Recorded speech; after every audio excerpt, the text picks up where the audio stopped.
en uno mismo, digamos, de ese descubrimiento, porque lo mismo que hemos descubierto nosotros, lo poco, lo mucho que hayamos descubierto durante nuestra vida académica y de investigador hasta ahora, también nos ha ido moldeando a nosotros mismos. Entonces el descubrimiento te moldea a ti mismo.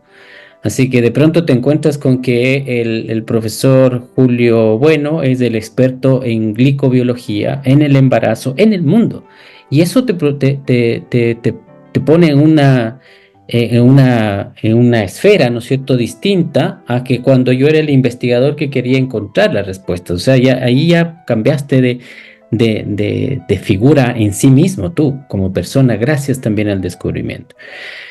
Oye, Bienvenidos a muchísimas Ciencia gracias. en Primera Persona, un proyecto de la Red Iberoamericana de Alteraciones Vasculares en Trastornos del Embarazo, RIVATREM, que busca contar la experiencia personal de científicos en el campo de la salud materno-infantil sobre la ciencia y el arte de hacer ciencia en Iberoamérica. Será un encuentro personal del científico detrás de la búsqueda de la verdad, que se transforma en el encuentro de uno mismo. Hoy tengo el placer de presentar al doctor Julio Bueno, científico de la Universidad de Antioquia, Colombia. Bienvenidos y gracias por escuchar, participar y apoyar en la difusión de este encuentro. Muchas gracias, Julio, por aceptar nuestra invitación a ser parte de este proyecto nuevo de la red Rivatrem. Julio, cuéntanos un poquito sobre ti, quién eres, cómo ha sido tu formación. Entéranos de quién es Julio Bueno. Bueno, Carlos, muchas gracias y a todos los que nos ven o nos escuchan en muchas partes, no sé en dónde, pero sé que en muchas partes nos van a estar aquí escuchando. Bueno, yo creo que la trayectoria que uno tiene en el tema de gestación, pues tiene motivaciones tanto personales como académicas o científicas. Yo me formé como médico en una universidad pequeña que queda en el centro del país, lo que llaman en Colombia el eje cafetero, porque ahí es la zona donde más se produjo café a mediados de los años 50 en el siglo pasado. Entonces, hay una universidad que se creó que es hija de la universidad en la que estoy trabajando. Todos los profesores o médicos egresados de la Universidad de Antioquia migraron hacia esta zona y fundaron esta universidad que se llama la Universidad de Caldas. Ahí, pues, tenía, digamos, una proyección de ser un médico que iba a atender los pacientes, que iba a estar en el hospital o que iba a tener consulta. Incluso, voy a hacerte una confesión, la primera, digamos, percepción que tuve era que yo iba a ser ortopedista. Creo que tengo un sentimiento frustrado con la ebanistería y este tipo Ya. de cosas, la carpintería. Siempre quise ser carpintero, no sé por qué, y hacer cosas en madera. Y cuando llegué a la facultad y comencé a estudiar, vi que la ortopedia era una extensión de eso y la parte de la mecánica y la biomecánica. Lo que sucedió fue que, pues, ahí sí tuve un evento no tan agradable, digamos que un poco traumático, y fue que mi abuela tuvo un cáncer que inicialmente fue diagnosticado como un cáncer gástrico. Luego, pues teóricamente era la resección del tumor, lo normal en este tipo de cosas, y dependiendo de eso también, pues iban a ver cómo estaba, digamos, cuál era el compromiso que ella tenía en su cáncer. Y prácticamente se dieron cuenta que ella ya había hecho metástasis y estaba ya invadiendo otras partes. Fue muy complicado, te cuento, porque pues mi abuela era el centro de muchas cosas, mi aspiración como médico surge de mi abuela y eso me confrontó mucho. De verdad que tuve con ello bastante dolor, pero también hubo una sensación de búsqueda que comenzó ahí. Ujú. Recuerdo Pero una esto pregunta. ya era, tú ya estabas estudiando medicina en ese, cuando falleció Estaba tu... estudiando medicina y mi abuela pues apareció con esto. Luego supimos que el cáncer era un tumor pancreático, entonces por eso se diseminó tanto y en un mes murió. ella me dijo, me hizo una pregunta, yo era el único de sus nietos que estaba estudiando en ese tiempo en la universidad.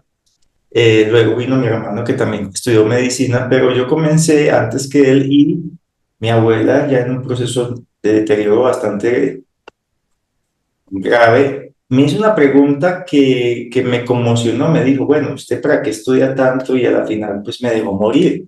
Uh, fuerte. Fue bastante traumático y fuerte. Yo quedé de psiquiatra y efectivamente me fui a una terapia de duelo Ujú. porque eso me quedó sonando, sonando, sonando mucho tiempo. Eso cambió incluso dentro de mi aproximación sobre el duelo. Me hizo cambiar un poco la perspectiva porque eh, vi que había enfermedades que necesitaban una aproximación nueva y yo comencé como a explorar. Inicialmente estaba muy enfocado en los tumores. Prácticamente mi interés era sobre cuáles eran los mecanismos que tenían los tumores para hacer esas invasiones. Esa fue la pregunta que me movió. Luego tuve la oportunidad, hice muchos viajes a otras universidades, digamos, con más capacidad de hacer investigación, Ujú. y me encontré con digamos, el tutor en ese tiempo de la que hoy es mi jefa en investigación, que es Ángela Cadavid, Ya. y ellos estaban buscando como los mecanismos moleculares de cómo se daba el proceso de la placentación. Ajá. Eh, Cuando comencé como a indagar un poco más del tema, algo me pasó, yo creo que fue como poético, hay algo de poesía aquí, pensé, vea, los mismos mecanismos de la muerte son los mismos mecanismos que utilizamos en la vida. Y esta placenta es un tumor que genera vida. Ujú. Y por aquí, a través de, esa, La de ese reflexión. encuentro, Ujú. pude como hacer esa aproximación, y creo que fue como un homenaje también a mi abuela que me Claro. dio como ese impulso Ujú. a no pensar que las cosas son realmente, aunque fueron muy malas para mí, creo que fueron también el camino que yo pude encontrar a través de eso, de los mecanismos tumorales, pero particularmente explorar un poco más la placenta. Ujú. Y eso me llevó a trabajar en una maestría que fue coordinada por Ángela Cadavid en inmunología de la reproducción. Estábamos viendo cómo la placenta ayudaba al reconocimiento materno de los antígenos, o sea, de las proteínas expresadas por ese feto, y Ujú. cómo se da la tolerancia materna al feto y a la placenta. Que esto tiene también que ver un poco con lo que se estaba investigando, estábamos hablando de finales de los noventas, Ujú. con el cuento de la tolerancia a los tumores. Entonces, todo, digamos, estaba muy conectado. Ujú. Pero ya me estoy entrando como a las preguntas, uno comienza con algo, pero termina Claro. como en otra cosa, ¿no? Claro. Y de ahí la maestría, pero de ahí ¿fue el doctorado también o también terminaste con... No, terminé mi maestría en el año 2002, bueno, sí, en esa época terminé la maestría.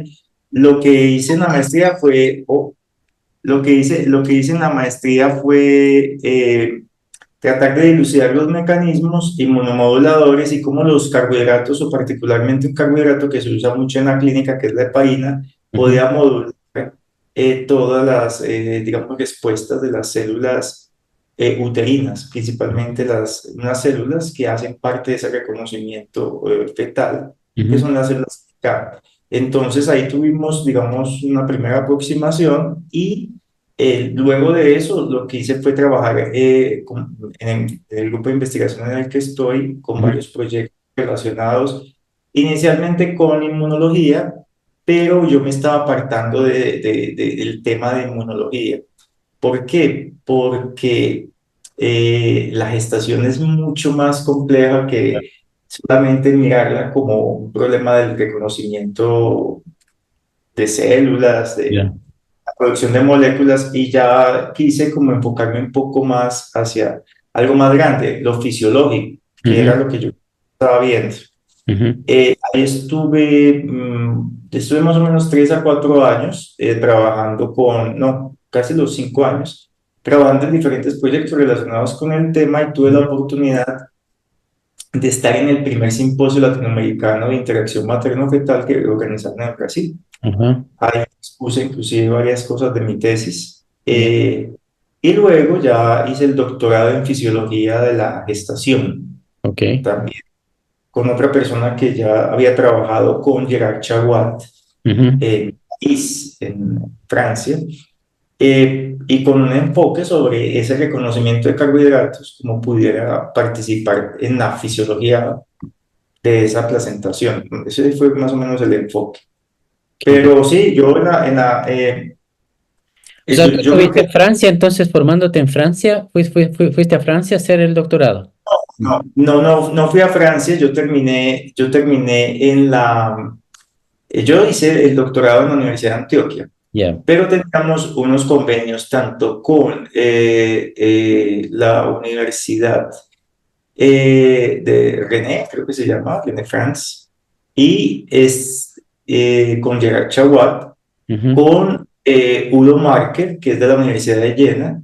ujú, Udo Marker nos acompañó en el comité tutorial y en el proceso pues, de formación doctoral. ujú, Y también tuve la asesoría como para esta aproximación de los carbohidratos, que era una cosa que no trabajábamos en Colombia, de la profesora Andel. Ella sí está en Londres, en el ujú, Imperial College.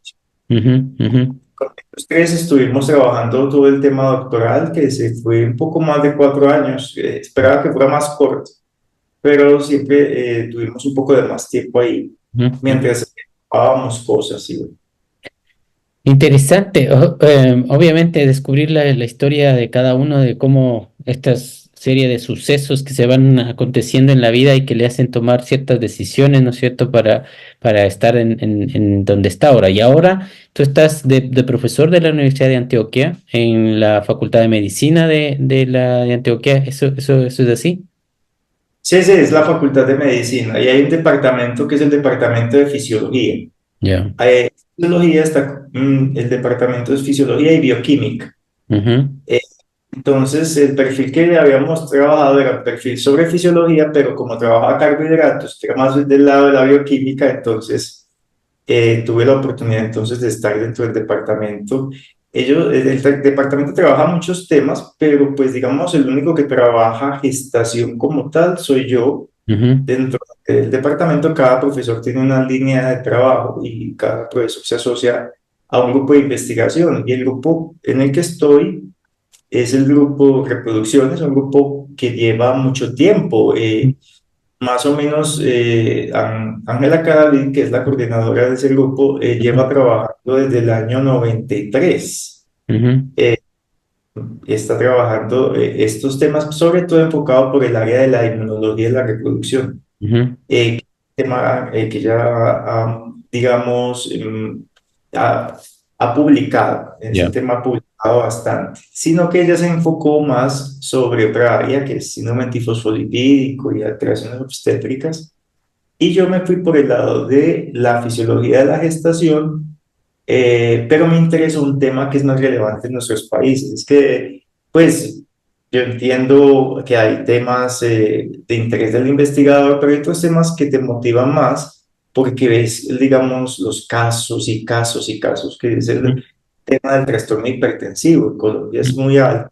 ujú, Y en el tiempo en que estábamos mirando el tema, ujú, recuerdo, Carlos, que en esta región de Antioquia es una región que, digamos, tiene una parte, es como la parte, eh, digamos, oriental de Colombia. Sí, es la oriental, no, ya. es la otra, la parte Occidental. Bueno, occidental, o sea, ya ya, iba a decir, ya estaba confundiendo los puntos cardinales, pero es la occidental de Colombia ya, y tiende con límites hacia Panamá ya. y toma un poquito del Caribe. Pues el departamento, la región en que estoy, es extensa, pero tiene otra dificultad. Digamos que dependiendo de donde uno se ubique, va a tener diferentes poblaciones, ¿no? ujú, Entonces hay una población indígena muy concentrada, hay otra población donde hay enclaves afrodescendientes desde la época en que hubo lo que llamamos nosotros los palenques, que fueron las zonas donde se liberaron los esclavos, ujú, y otras zonas donde prácticamente hubo colonización española. ujú, Entonces uno ve una diversidad, digamos, de claro, presentación como de enfermedades, ujú, pero curiosamente, en el caso de las maternas nuestras, ujú, lo que estábamos observando es que teníamos por la mortalidad materna, debido al problema de la hipertensión en la gestación, estaba llegando al 25%, ujú, finalizando el año 2000.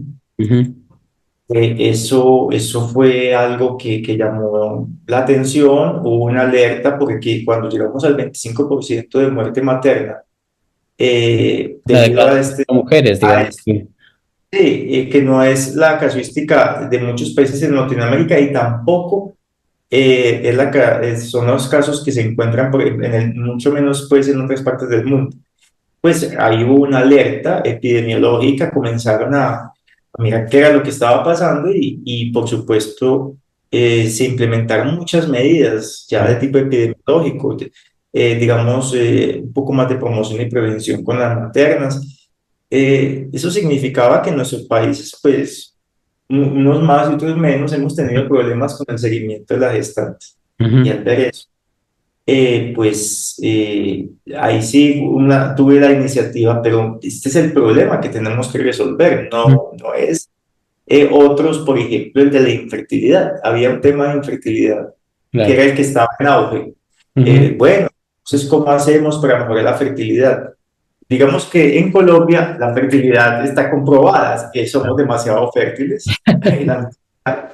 ujú, En Antioquia, usted ve todavía familias de 12 personas, claro, hijos, 12 hijos, que eso pues de pronto en las capitales no. En Medellín, usted tiene ya 3 hijos y le dicen tiene muchos hijos, claro. pero en muchas zonas 5, 6, 7 hijos. Ujú, Entonces ese no era el problema terminó siendo, pero que estas mujeres gestantes se mueren, ujú, se asocia mucho con esta hipertensión. Ya con eso, pues, eso nos permitió buscar un poquito más a las personas que están viendo a los pacientes, conectarnos más con ellos, establecer un diálogo muy difícil porque como yo me dediqué a la ciencia básica, en la ciencia básica, pues nos encantan las moléculas, los ujú, mecanismos, las células ujú, y las teorías e hipótesis, pero no estamos en el día a día del médico que tiene que tratar de dilucidar en un paciente cómo, qué tipo de tratamiento o será que esta paciente, por ejemplo, puede presentar en el futuro un trastorno hipertensivo. Nunca, pues, se ha dado como esa relación o no se había dado hasta hace poco. claro. De meternos un poco más con el problema que estaban teniendo ellos. Ujú. Eso nos permitió hablar más, mirar más y comenzar a proponer unos estudios que tuvieran un poquitico más como Pero de... antes de entrar a esa parte de los estudios que me nos cuentes, que me parece muy interesante, quisiera volver a algunos puntos que tú acabas de mencionar como para ir conociendo un poco más al investigador, ¿no es cierto? Entonces, a mí me gustaría preguntarte sobre cómo te encuentras, porque tú nos cuentas, ¿no es cierto?, que un poco la motivación de ser traumatólogo, ¿no es cierto?, se cambia a un interés por el cáncer, después se cambia a un interés por la placenta, ¿no es cierto? Y hay unas etapas ahí que en el fondo quedan como, al menos a mí me quedan como estos vacíos, o sea, ¿qué estaba detrás, ¿no es cierto? Más allá, a lo mejor buscando un poco la fuente, digamos, de esa inspiración, porque tú dices algo como poético, ¿no es cierto? O sea, las mismas moléculas que causaban la muerte eran que causaban la vida en el caso de la formación de la placenta.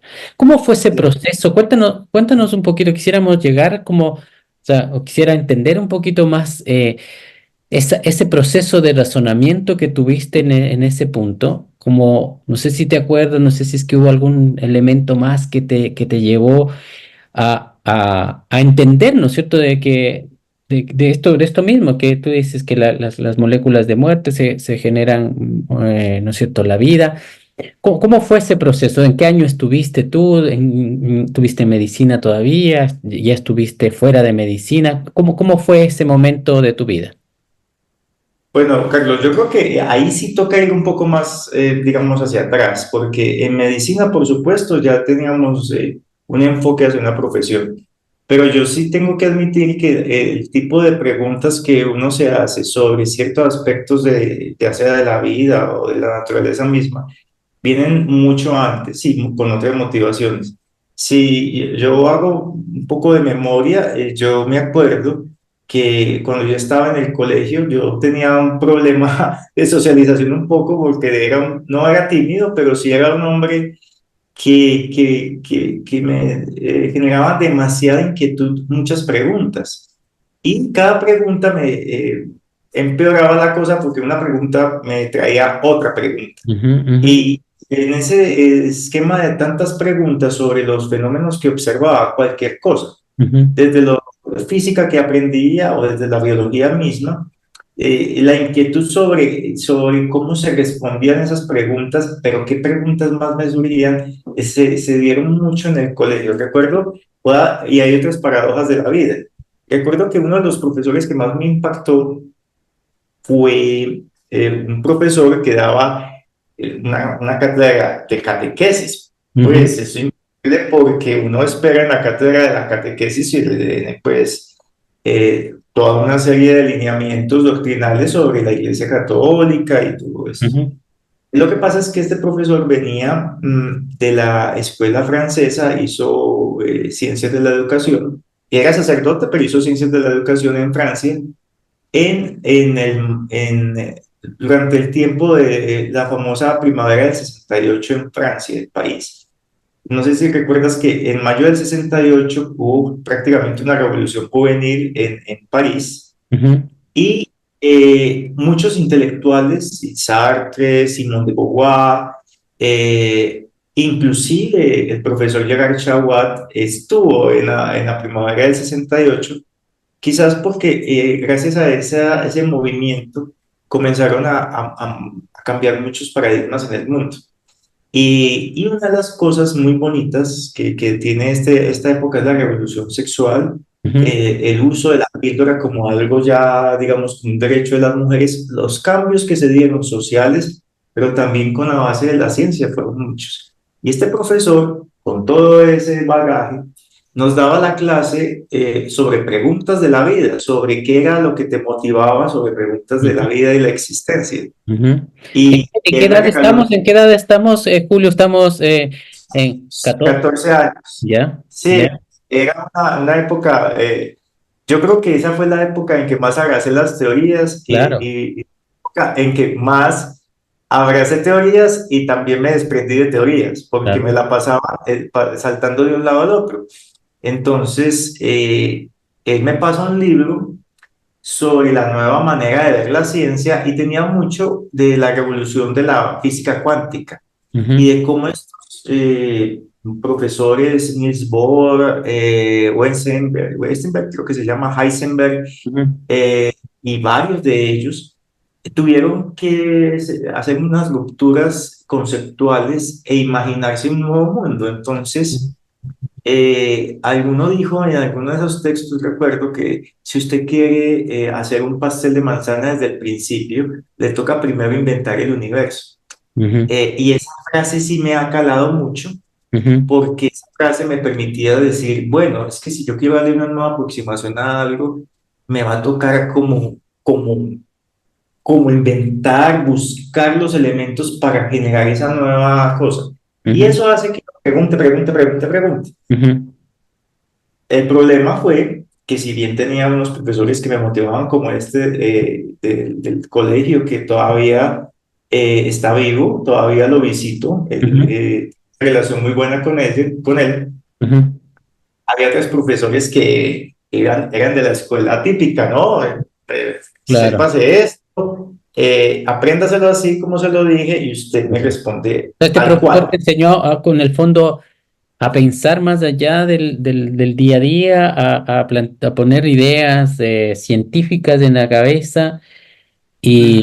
y en el fondo a cuestionarse todo probablemente, ¿no es cierto? Que es parte del primer proceso de descubrimiento de la ciencia, digamos, empezar a cuestionar los dogmas, los paradigmas, la realidad misma, digamos. Entonces, eh, entiendo entonces esa influencia y en especial en esta edad, 14 años, en donde está uno en búsqueda de tanta información con tantas preguntas en la cabeza y más en un escenario como el que tú cuentas, ¿no es cierto?, de que tú eras una persona más bien inquieta en ese sentido naturalmente de hacer preguntas. Entonces me imagino cómo era encontrarse con ese nuevo mundo de conocimiento y de desconocimiento sobre todo, ¿no es cierto? Entonces, ok, me parece interesante. ¿Y cómo logras aplacar esa ansia? Porque seguramente genera mucha ansia el no saber, el querer saber más.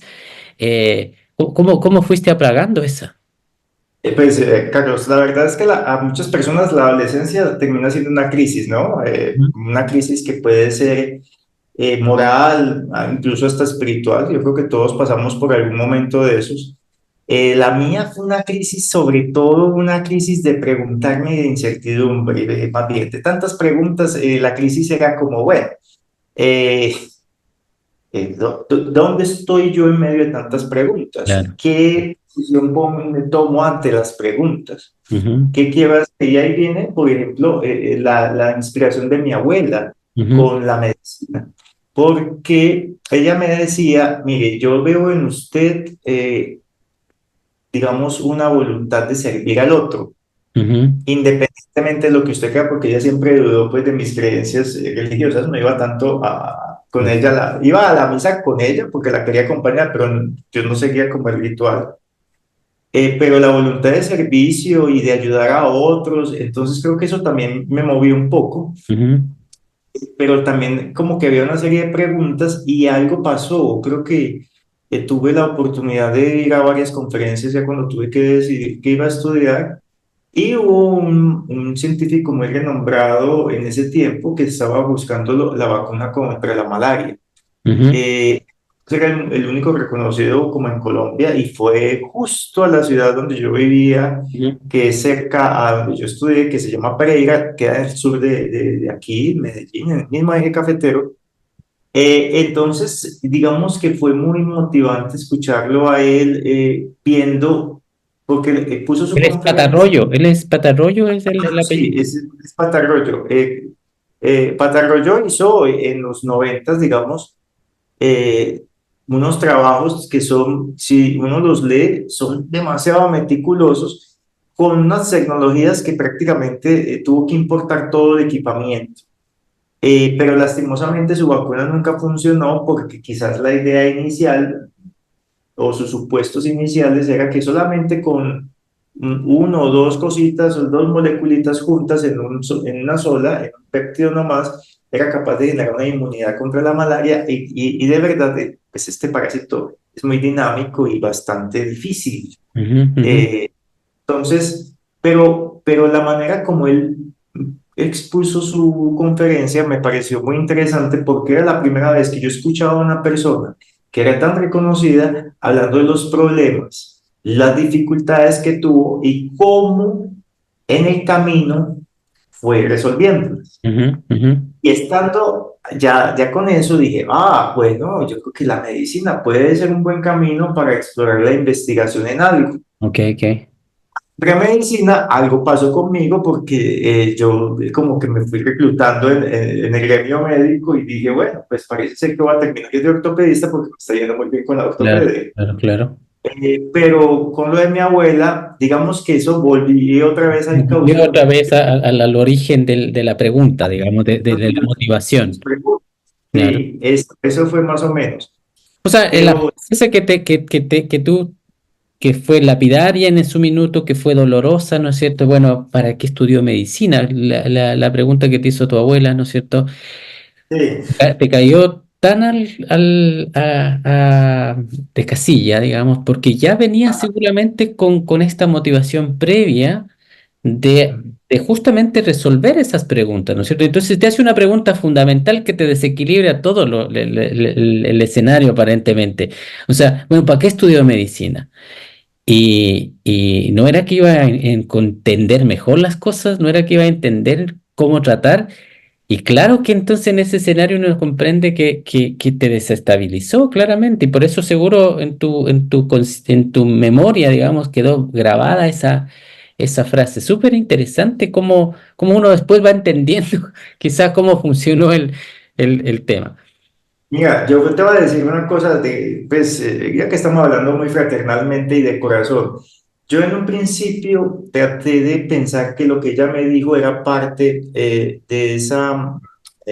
ese problema ya cuando hace metástasis cerebral, en donde ya comienzan digamos, a descubrir muchas cosas y que ella estaba en un momento previo a su muerte, fue una semana antes de morir, Ujú, que ella dice esto y traté de justificarlo, ¿no? ujú, Pues bueno, estaba pero ahora que lo veo en el tiempo y ya digamos, he vuelto a transitar por esos espacios, en esos momentos más bien, ujú, tengo que admitir que también en ella había demasiada lucidez, ujú, porque me dice al principio, estudia medicina, es que mira que tú tienes como la posibilidad.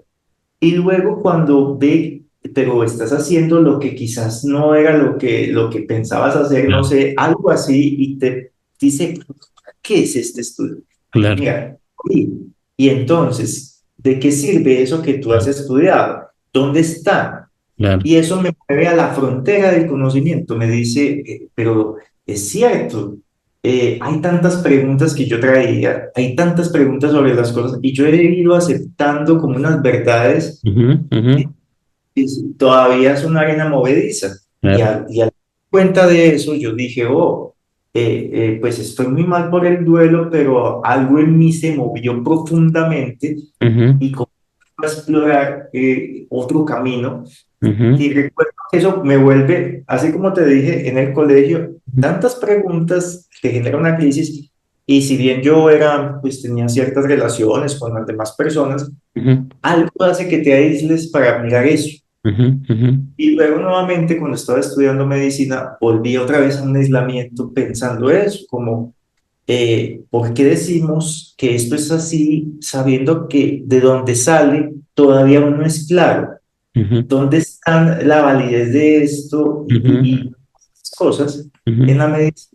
Se dicen porque otros lo han dicho y no han visto cuál es la verdadera causa o de dónde sale esto. Termina después un experimento muy lejano de los 30 claro, con un ratón, no sé, un cobayo o con lo que claro, sea, y de ahí supusieron que eso se pudiera usar en humanos. claro, Y eso ha claro, sido el pan de cada día. claro. Incluso te cuento algo aquí, otro profesor que tuve en la universidad que aprecio y valoro mucho, se acabó de jubilar. Él trabaja bioética, él es médico internista y trabaja con esta parte de los pacientes moribundos. Él fue muy Ujú, importante pues en el proceso con la elaboración de mi abuela ujú, y ha escrito unos textos muy bonitos. Uno se llama El Jardín de Mendel. En el Jardín de Mendel, él hace como una aproximación sobre el advenimiento de la genética y los peligros éticos que tenía la genética. eh, desde usar la genética como para discriminar este es apto y este no es apto, ujú, desde decir que la genética define una enfermedad. ujú. Y te cuento de este profesor porque él tiene también un texto muy bonito que se llama Serendipia de los descubrimientos científicos. Ya. Y en ese texto y en la conferencia que estuve, mostraba, por ejemplo, cómo Ian Fleming sí es no, Fleming, es que Ian Fleming es el de James Bond. Fleming, sí, sí, yo siempre confundo esos dos, Fleming, el que escribió James Bond, y Fleming, el descubridor de la penicilina, nunca estaba en pos de buscar un antibiótico. Ujú, ujú, Tenía unos cultivos celulares y siempre se les aparecía ese honguito, y veía esa cosa ahí hasta que en algún momento decidió, bueno, yo voy a mirar qué es esto que no me está permitiendo hacer los cultivos de células ujú, y encuentro el penicilio. Pero lo más bonito es que cuando uno comienza a mirar los descubrimientos científicos en medicina y en otras ciencias, muchos han llegado al azar. O sea, no hay nada que los defina, que yo diga, yo estoy en búsqueda de esto. Aparecen, pero el científico está preparado como para, para darse cuenta que aquí hay algo claro, interesante. claro, claro. Y él hace un recorrido por muchos descubrimientos en medicina, pero ese de la penicilina me pareció muy curioso Ujú, porque, digamos, él se sintió muy frustrado porque no le daba lo que él quería. claro. Y al no darle lo que él quería, llegó un momento en que digamos, se descompuso por su incapacidad. No Ujú, era capaz de lograr lo que esperaba hasta que reflexionó, miró, revisó y cambió el rumbo y se fue ujú, para otra cosa. Y ujú. gracias al advenimiento y al descubrimiento de la penicilina, Bueno, pudimos un en tremendo. mejor dicho, desde la lepra, Ujú, eh, las enfermedades de transmisión sexual, son demasiadas cosas con eso. claro, Creo que lo valioso de la investigación es eso, las preguntas. ujú, No creer que el mundo es como uno lo piensa, claro, sino cómo interpretas ese mundo. claro. Y creo que todas esas experiencias me ayudaron a eso. Ujú.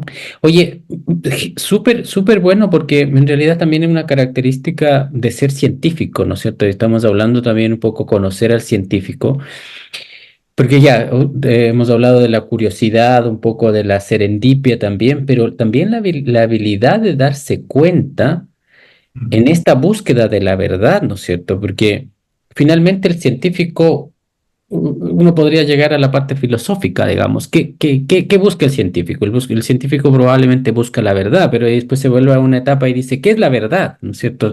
La verdad es algo que pueda ser demostrable científicamente. Uno podría llegar a esa conclusión de la verdad. Pero cuando no se cumple esa verdad o esa hipótesis que se plantea, ¿no es cierto? Viene una hipótesis nula que tenemos en el método científico. Y esa hipótesis nula, ¿no es cierto? En ciertos momentos, y probablemente o en todos los momentos, no sé, es tan válida como la hipótesis original. Pero también tienes que estar abierto a contestar la hipótesis nula o a ver más allá de la hipótesis, porque lo contrario, no vas a encontrar esa verdad, sino vas a encontrar una verdad que se acomode a tu interpretación, pero no necesariamente la verdad. Así que esa habilidad eh, es, se tiene que desarrollar, por supuesto, con el conocimiento, pero también tiene esta inquietud natural, ¿no es cierto?, de hacerse preguntas, de ver, de volver a revisar los resultados.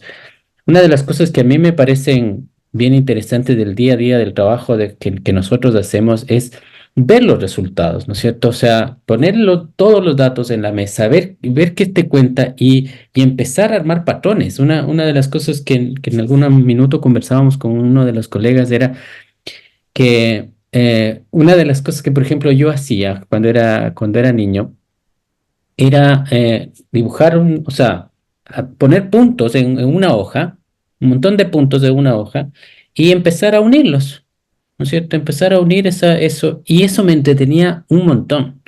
Y claro, después de unir los puntos empezaba a virar la hoja, a dar la vuelta, ¿no es cierto? Y empezaba a ver algo. Y después de ese algo completaba el dibujo y qué sé yo. Y esto es algo que inclusive lo disfrutaba con mis hijos, por ejemplo, en la parte personal.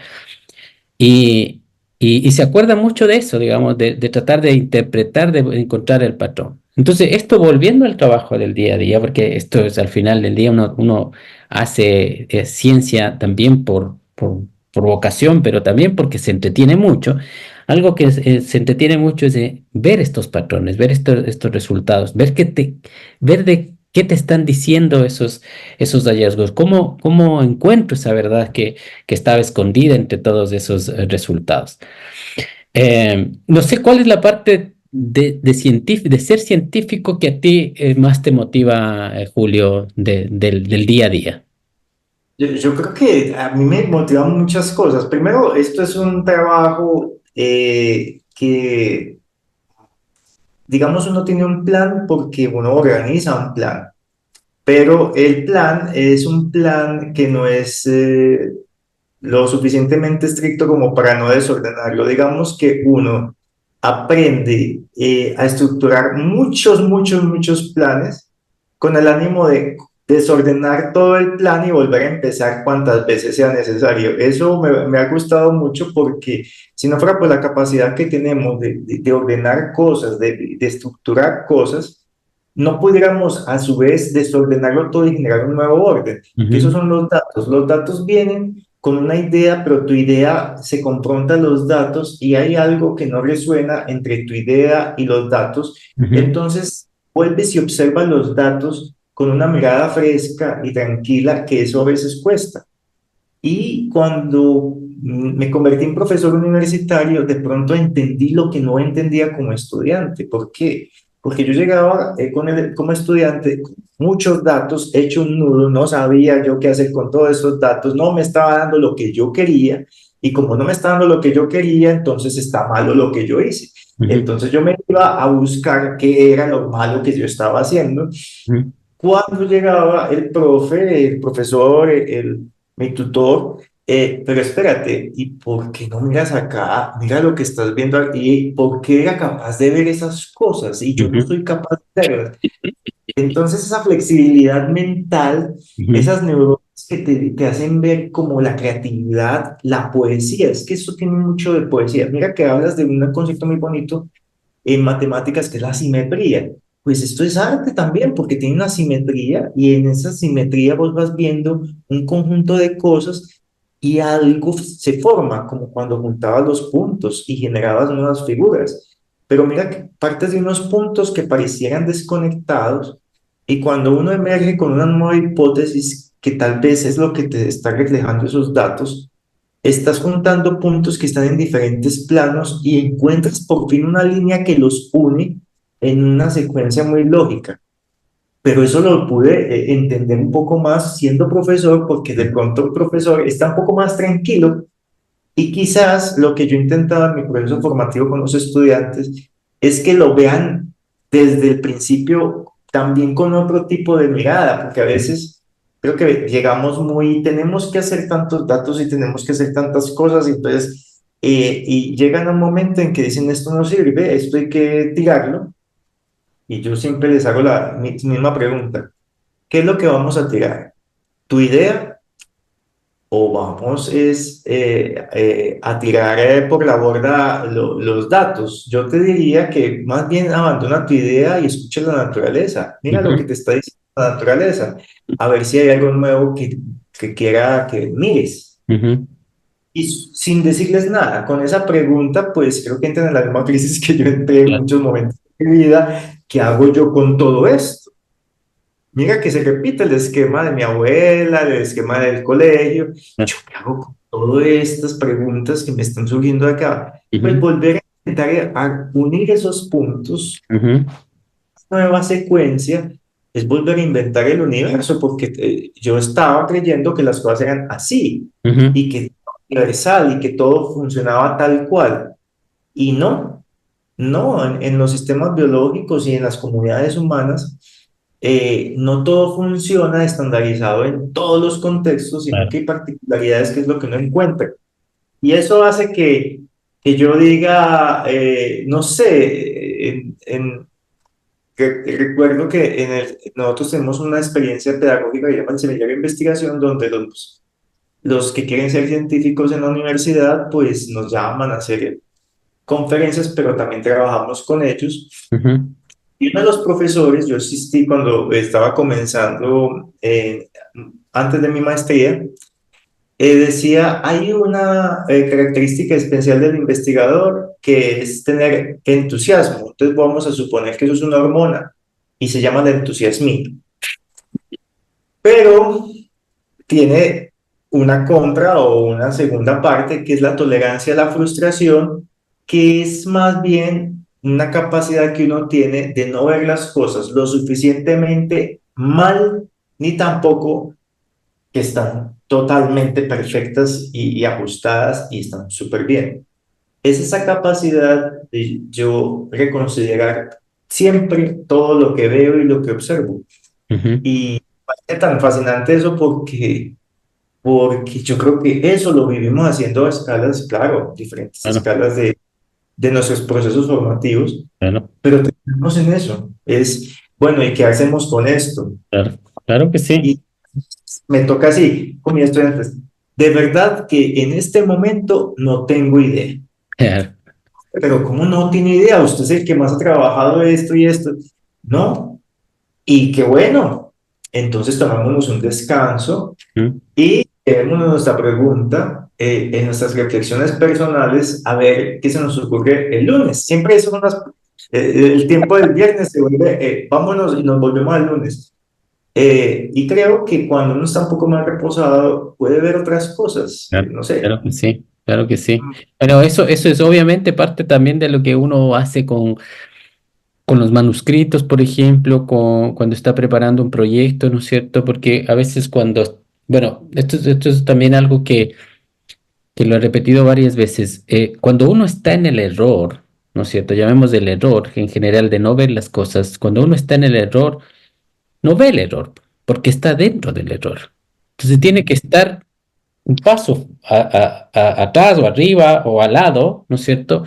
Para poder ver el error, porque de lo contrario, ¿no es cierto? Siempre vamos a estar ahí y este es el espacio de tiempo que uno se da entonces en dejar reposar los datos, en dejar reposar el manuscrito, el proyecto o dejarlo ver a otra persona para que esa otra persona con ojos nuevos, con ojos no sesgados, pueda en el fondo visualizar lo que nosotros en el fondo, en su minuto, porque estamos convencidos de una hipótesis, porque estamos sesgados por algo, o porque simplemente no visualizamos, porque hay distintas capacidades, digamos, también en la investigación. Hay gente muy inteligente que tú le das los datos y tú probablemente te genera una tremenda hipótesis y otra gente que necesitamos más tiempo, necesitamos digerir, entender todo el sistema como para ahí entender todo el patrón, pero nos cuesta más tiempo. Así que, en fin, oye, con estas capacidades que hemos hablado, ¿no es cierto? Del Julio, bueno, profesor ahora de la universidad, con su propio laboratorio ahora. ¿Cómo estas capacidades te han ido ayudando para enfrentarte a las preguntas ahora complejas que tienes en el embarazo, en hipertensión del embarazo? ¿Cuál, ¿Cuáles son las líneas de trabajo que tienes y conectando con lo previo, bueno, cómo esas líneas de investigación se han beneficiado o has visto, tú crees tú que se han beneficiado de estas habilidades que has ido desarrollando en el tiempo? Cuéntanos a lo mejor cómo es tu línea de investigación y luego hablamos sobre cómo eso se ha ido beneficiando con tu aprendizaje y crecimiento también profesional y personal. Bueno, Carlos, esa pregunta, así como fue larga, es compleja, pero yo creo que eh, yo tenía varios obstáculos, digamos, cuando hice este abordaje de la gestación. En primer lugar, pues me interesaba colaborar un poco como a cómo impactábamos en la salud de la gestante, tratando de mirar, bueno, ¿cómo hacemos para predecir que de algún modo, o cómo preparamos o saber que una gestante pudiera terminar en un proceso de hipertensión o corría peligro por alguna condición previa, que eso hace parte pues de lo que uno hace en la medicina. Pero también yo tenía mi inquietud sobre la ciencia emergente que estaba a partir de los años, no tanto, se acuñó en 1988, pero digamos que su desarrollo fue en la década de los 90, que era la glicobiología. Y se hablaba de glicobiología, que era parecía como la biología de los carbohidratos. Pero si ya se sabía algo, había cosas del metabolismo, ya se conocía pues el ciclo de Krebs y todo esto, pero encontraron cómo los carbohidratos también son una manera como de información en biología. Cuando hablamos de información siempre pensamos en el DNA, en el RNA, pero nunca habían, pues se había puesto en la palestra, ¿será que estos carbohidratos pudieran también transmitir información? Y en esa década comenzaron a ver que habían patrones de reconocimiento en el sistema inmune muy relacionados con la secuencia de estos carbohidratos y que eran capaces inclusive de generar señales entre las células. Las hormonas dependen mucho de su función por esas fracciones de carbohidratos que tienen unidas. Y eso, al estar en una ciencia que todavía considero que es emergente porque comparado con lo que se ha trabajado con el DNA o con lo que se ha trabajado con las proteínas, lo que se sabería de carbohidratos y sigue siendo muy limitado porque los carbohidratos son muy diversos. Las secuencias con los 9 monosacáridos que tenemos, usted puede tener alrededor de 1 por 10 a la 1,09 por 10 a la 12 tipos de patrones diferentes que hace que sea muy difícil, digamos, la búsqueda de las funciones o el estudio de las acciones de esos carbohidratos. De modo que había dos temas que yo estaba mirando al tiempo y lo único que nos orientó un poco fue el uso de un carbohidrato en la parte terapéutica que es la heparina. Entonces la heparina es una de esas, digamos, esos fármacos que tienen muchas ventajas, pero también tienen muchas dificultades. La heparina es un anticoagulante, pero cuando vemos la heparina se obtiene de el intestino, si mal no estoy, de cerdos y de bovinos, se extrae y se hace, digamos, como un fraccionamiento de esa heparina. Entonces, la heparina que yo extraje aquí no va a ser la misma que yo extraje acá y acá, acá. Cuando hacemos, por ejemplo, la síntesis química de la aspirina, digamos que podemos dar cuenta de que la aspirina que está aquí es la misma que va a estar acá, acá. La heparina tiene un uso en la gestación. Se utilizó, digamos, para la prevención del aborto espontáneo y luego se encontró que la heparina tenía otros efectos. Yo hice mi tesis con heparina y esos efectos tenían que ver con el sistema inmune y luego encontramos que la heparina también modulaba el desarrollo de la placenta. Eso, digamos que nos fue dando algunos elementos para comenzar a abordar un tema que pocos se habían propuesto, digamos, pensar que era cómo miramos los carbohidratos como señales de, digamos, del desarrollo final del trofoblasto, de la placenta o también de la enfermedad como marcadores o trazadores de la enfermedad, que esto nos pueda decir, aquí va a pasar una enfermedad porque está expresando estos carbohidratos. Y en esa historia comenzamos a hacer ensayos mirando cómo aumentaba la expresión, cómo cambiaba la activación de células con estos carbohidratos. Y digamos que si bien había modelos en tumores muy bonitos, con placenta era muy poco lo que se había trabajado, muy poco. ¿Qué hizo eso? Ahí tenemos dos maneras. Creo que fue un trabajo arduo donde no teníamos como muchos elementos y teníamos que comenzar a buscar nosotros primero. eh, y luego nos fuimos dando cuenta que pues no es tan malo que no haya muchos referentes con este tema tan específico, porque eso le permite a uno pues hacer unos abordajes y hacer unas propuestas y comenzar a hacer unos desarrollos, digamos, teóricos y ponerle un artículo.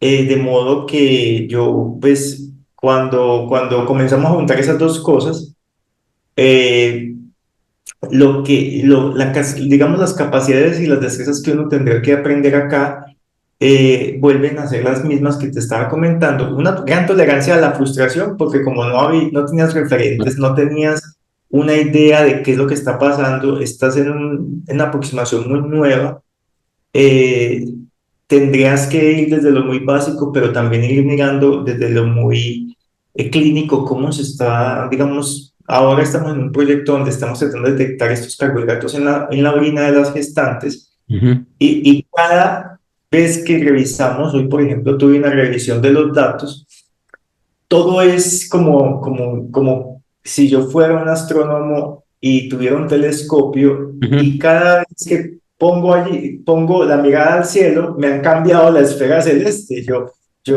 Me siento que estoy viéndolo desde Venus. Ya. Esto todo es nuevo. ¿Cómo interpreto? Entonces es esta capacidad de abrir la mente. ujú, de abrirla constantemente y poner ideas. Y lo más bonito es que yo tengo una hipótesis hoy que mañana puedo refutar, falsear, decir que no es, pero después esta salió, pero después ve uno que hay que ajustar y hace unos caminos muy enriquecedores. ujú, Eh, Creo que lo más importante en esto es, hay una persistencia, la persistencia no es persistir en la misma idea, creo que es la persistencia en la búsqueda, en la ujú, exploración. ujú, Exploremos esto y hagamos todas las preguntas que sean posibles y pongamos una mirada propia. ujú.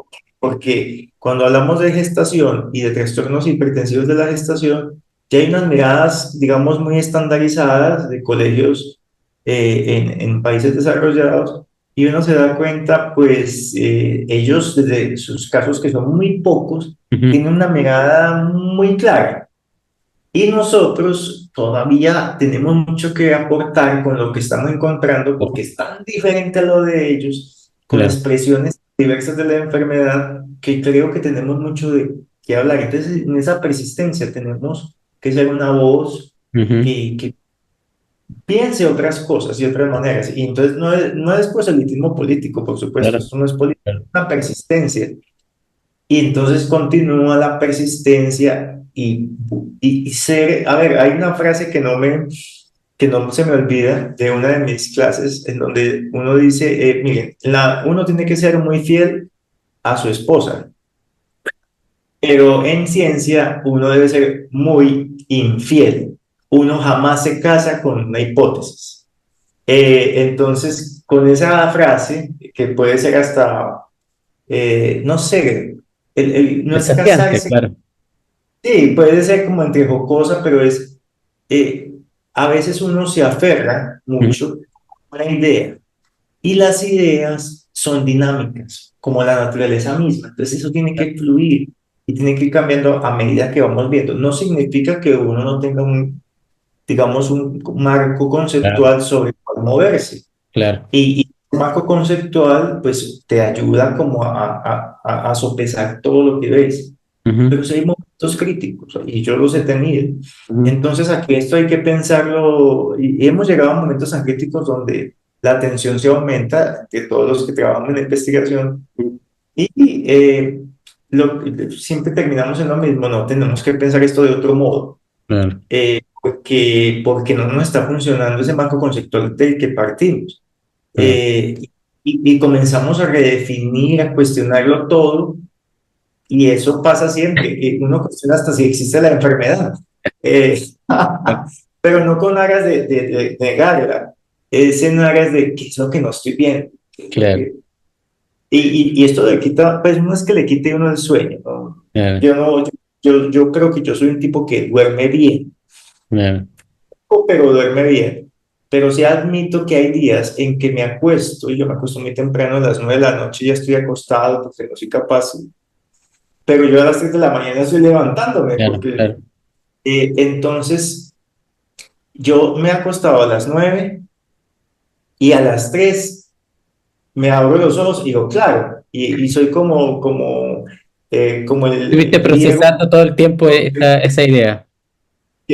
como el Diego ese, creo que ese Aquímedes, que dijo Eureka, Claro, Eureka, sí, y uno, ¿qué hizo toda la noche el cerebro? Si dormí, pues yo a veces me cuestiono, yo si estoy durmiendo porque yo amanezco con una lucidez, claro, es que esto era así, porque sigue uno ahí dándole, yo creo que a veces las capacidades que uno debe adquirir, lastimosamente ya la experiencia te ayuda. Y yo creo que eso hay que buscar cómo lo hacemos apropiar a las personas más jóvenes. Es la búsqueda de no generarse obstáculos en sus propios procesos cerebrales, mm, porque los obstáculos están en que uno se aferra mucho a una idea. Es cómo ujú, la sueltas y la remodelas y la dejas que ella misma se choque contra la realidad misma que estás viendo ujú. y cómo vencer esos obstáculos. Y uno a medida que va aprendiendo, digamos, y va tomando experiencia, uno lo que aprende es a no ver las cosas como lo peor, sino Ujú. más bien como, ¿qué te está queriendo decir esto? Claro, claro. O escucha la naturaleza. Yo creo que ese ejercicio es muy bonito. Una vez lo hice con unos estudiantes. ¿Por qué estamos aquí, profe? No, estamos aquí en esta zona donde hay un bosque muy bonito para hacer, vamos a hablar de datos, pero escuchen por allá, sí. Claro, el profesor, ¿Qué es eso? súper, Sí, y con ello, y esto qué tiene que ver con los datos que vamos a entregar, es que hay que aprender a escuchar lo que hay. claro, no, el profesor Estar está enfocado. un poco tocado la cabeza, claro, claro. Claro, entonces se quedan como, escuchar, mira qué dice ese dato, ¿qué escuchas? Dime a ver qué es. Y yo espero, y lo más interesante es que ellos mismos salen con unas cosas que me sacan de lo Claro, que yo tengo por claro, fortuna, por claro. fortuna. Y las experiencias, creo yo, pues, sé que me alargué un poco porque la pregunta estaba larga. Ya. Cuando vos estás interactuando con personas más jóvenes, con una capacidad de, digamos, de procesamiento tan rápido, comienzas a aprender tanto, que ellos esperan de uno como una cierta serie de respuestas, pero lo que uno hace en realidad es retomando lo que ellos han explorado, poniéndoselos con una pregunta, poniéndoselo en otro contexto, y en esa interacción de la experiencia y la capacidad que uno tiene siendo más joven, la capacidad de hacer y de procesar la información, ese diálogo es hermoso. Yo creo que eso lo motiva a uno tanto Ujú. que siente, pues, se siente joven. No sé, yo Claro, aprendo estas expresiones de mis estudiantes, no sé, claro, uno se siente fresco todo el tiempo. claro que sí. Oye, tremendamente, muchas cosas que explorar ahí. Yo creo que este proyecto que nos hemos planteado, ¿no es cierto?, de conversar, hay mucho que ir desarrollando. Así que nos vamos a quedar, como tú bien dijiste al principio, ¿no es cierto?, con la sensación de que tenemos que seguir conversando. Pero yo quiero tomarme de esto último que acabas de decir, de la interacción con los jóvenes, ¿no es cierto? De la interacción como profesor, de esta suerte de rejuvenecimiento, ¿no es cierto? De las ideas, de uno mismo, probablemente como, no es que uno sea viejo, sino que al final del día esta interacción con nuevas ideas, esta confrontación es lo que le hace ser ciencia, digamos. Una de las cosas que también uno disfruta del trabajo es justamente confrontar nuevas ideas, tratar de entender los procesos, tratar de entender cómo está pensando la otra persona, en fin. Esas son también cosas que pareciera ser que nuestro cerebro disfruta. Entonces yo quiero hacer ese mismo ejercicio y estaba haciendo ese mismo ejercicio con todos los amigos, ¿no es cierto?, que han participado. Ahora está el profesor Julio Bueno, ¿no es cierto?, con este muchacho de 14 años, 15 años, que está redescubriendo una nueva área de su persona, ¿no es cierto?, con este despertar de la adolescencia, con este despertar de la pregunta. Está en el bosque con la naturaleza y el profesor le dice, escucha la naturaleza. Entonces, ¿qué le dirías a ese Julio Bueno de 14 años, ¿no es cierto?, que te está de algún modo viendo como modelo a seguir y él buscando esa guía? ¿Qué le dirías? Pues yo a esa persona que, por supuesto, mira, hablando de sistemas dinámicos, por supuesto que si yo me encontrara con ese hombre de 14 años, eh, yo lo reconocería como otra persona, no soy yo, a pesar de que nos parecemos, porque el ser es también un ser que es tan difícil de tenerlo estático. Y yo a veces siento que hace 2 años tampoco, haciéndolo en corto tiempo, yo hace 2 años no pensaba así como pienso ahora. Ya, ya, La ciencia te vuelve así. claro. Eh, yo tal vez le diría simplemente que el primer amor que uno debe tener en la vida es la incertidumbre, Ujú, porque la incertidumbre es lo que abre los caminos. ujú, Solamente hay que hacerle preguntas y tener, digamos, no digamos tolerancia, pero sí como apertura a esas cosas nuevas que se abren. porque uno al principio quiere unas verdades que le definan todo Ujú, y uno quiere que todo tenga como una definición estricta, uno quiere que todo esté como en un marco, en un cuadro y que no haya que pensar más. Pero cuando uno abraza esa incertidumbre, encuentra que lo que se viene son maravillas, o ujú. sea, nuevas maneras de ver las cosas. Y esas maravillas son el descubrimiento. Y el descubrimiento, y puede ser una cosa muy pequeña, por muy pequeña que sea, ese descubrimiento cambia todos los conceptos de ahí en adelante, o inclusive uno no sabe el impacto que tiene un descubrimiento en este momento y que luego es retomado 2 o 3 o 4 o 5 años después. Asimismo, Y en uno mismo, digamos, ese descubrimiento, porque lo mismo que hemos descubierto nosotros, lo poco, lo mucho que hayamos descubierto durante nuestra vida académica y de investigador hasta ahora, también nos ha ido moldeando a nosotros mismos. Entonces el descubrimiento te moldea a ti mismo. Así que de pronto te encuentras con que el profesor Julio Bueno es el experto en glicobiología, en el embarazo, en el mundo. Y eso te pone en una